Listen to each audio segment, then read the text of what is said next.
Hey guys, what's up? This is part 2 of the UAC Milestone. We're going to see if it actually works now. I have a UAC blowback unit, the lightweight one, and I don't have the UAC rackers, but these ones actually do fit just fine on here. Okay, I don't know if you guys can see that. It's not. So they fit on here, no problem. I think this one is a little too fat. Oh no, yeah, this one fits just fine. And then this is the, I want to say this is the JLP. Really easy to rack. It's just, you know, because it's so out there. I love this one. It's very cool. Alright, but I'm going to put this one in because this one's actually the lightest one. I just want to keep it light as possible. And I'm going to find the UAC racker eventually because that one I really like, and it was a, well, actually, I don't know if I'm going to use that one because it's a gold one. It would actually look weird because there's no gold on here at all. But anyways, alright, let's put this together. Let's see if it actually runs. That's what we all want to know. Does it actually work? And I'm pretty positive it's going to work. Okay.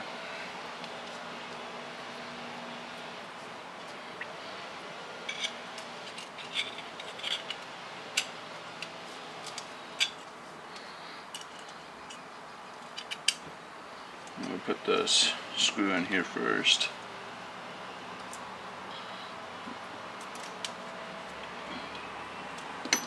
Make sure it returns. Okay, good. That's one thing that, guys, I see a lot of people when they install stuff where they ask me, oh, my gun doesn't work. That one thing I always ask is, you know, did you install a racker or a new sight? And sometimes, most likely, they'll say yes.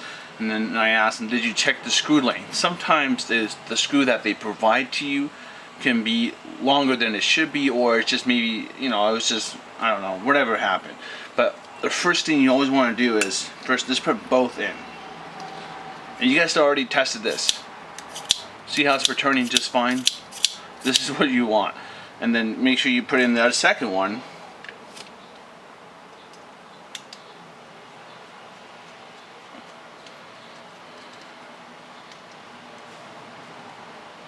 This one was yeah, the UAC one worked perfectly. I don't even know if their blowback unit was out with the slide, because this is actually pretty old, but who knows. Anyways, that their blowback unit dropped in perfectly. The TM1 was just set a little too low. I'm pretty sure if you just, you know, maybe shaved off just a couple millimeters, very little, not maybe just one, you'll be fine. So it's not a big issue. I just didn't want to ruin the slide and force it. You probably could have forced it, but you know, I wouldn't recommend that. Now, the second time you want to check is, does it return? See how it's returning just fine.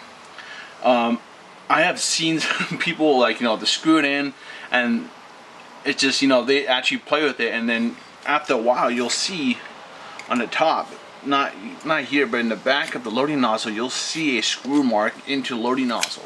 So always make sure that this screw right here is, you know, the correct length. It's not pushing into loading nozzle, you know, any form, shape. You know, you make sure it's tight as possible. And if you know, if you're gonna play a lot, or it's in an area where there's, you know, grass and all that kind of stuff, I would probably recommend that you use some kind of super glue or something, so you don't. They will come out after, you know, you shoot a while. The vibration will just naturally knock it out. A lot of people lose these screws. It doesn't matter what it's on. The only one you can't really lose screws for are the Bowmore ones, because they lock into the slide. But anyways, ignore this. This is actually for. I'm having problems with the customs, U.S. Customs. They took one of my packages, and I'm hoping it's not, because I think there's a TM Glock in there. I don't know. It's a pain in the ass. So I'm getting the number and I'm just go start pestering them. That's all I do. People ask me what's the secret. It's, you know what? Pester them every damn day. They'll hate you eventually, and they'll eventually, hopefully, release it. They've done it for a couple of my stuff. Anyways, back to the storage. Back to this. So the only thing actually we put in here was just a USC, but now it's just, you know, it's complete. Alright, let's see if it actually works. I'll be surprised if it doesn't work. And you know what, guys? I hate to say it, the slide's sort of growing on me, so I don't know. Initially, I wasn't, you know, I wish this would have gone all the way through and some other different type of cut and different style, but I think it, you know what, it's growing on me. All right, let's test it out. We're just gonna dry fire.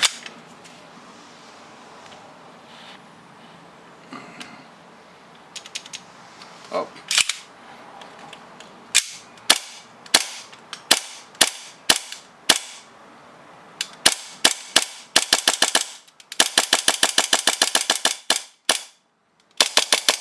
No problem.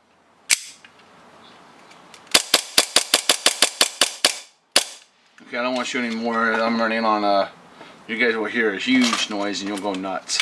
Let's try it on the advanced frame, a couple of shots. I'll put a couple of BBs to actually see a jack. You guys will just have to take my word for that. Not a jack, but actually shoots the BBs. Where is the bag? Oh, I got some pink ones. These are my favorite BBs. They're not the best quality, but I just love them because they're pink. And I have really bad eyesight, so it's actually easier for me to track these pink ones than white ones.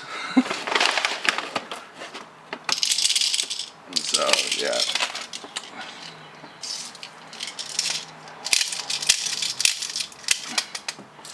Okay. We'll see if it works with the advanced frame. That's this one. When I put this one, I was like, holy shit. It's like a perfect fit.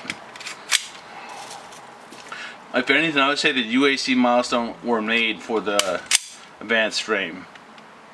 That's just insane.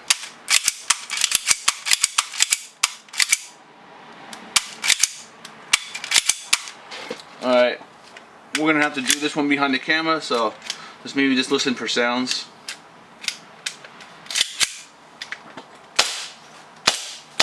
Yeah, works no problem.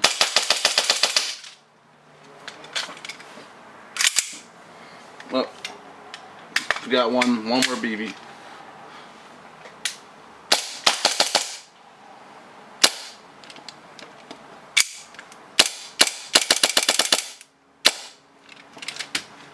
No problem. Unloaded alright, the whole mag. So I think that concludes part 2. They did a great job. It's growing on me. I'm going to switch to a 4.3 guide rod, and I'm definitely going to keep this one. I'm going to keep this rod and maybe turn it into a project. And yeah, I'll put more UAC. I'll make a. I think I have one UAC high cap, but I'll make a second one. And this will be the second one. So good job, UAC. Nice drop in. I didn't have to do any work. No problems at all on a TM and a advanced frame. 10 out of 10, man. I'll see you guys down. Take it easy.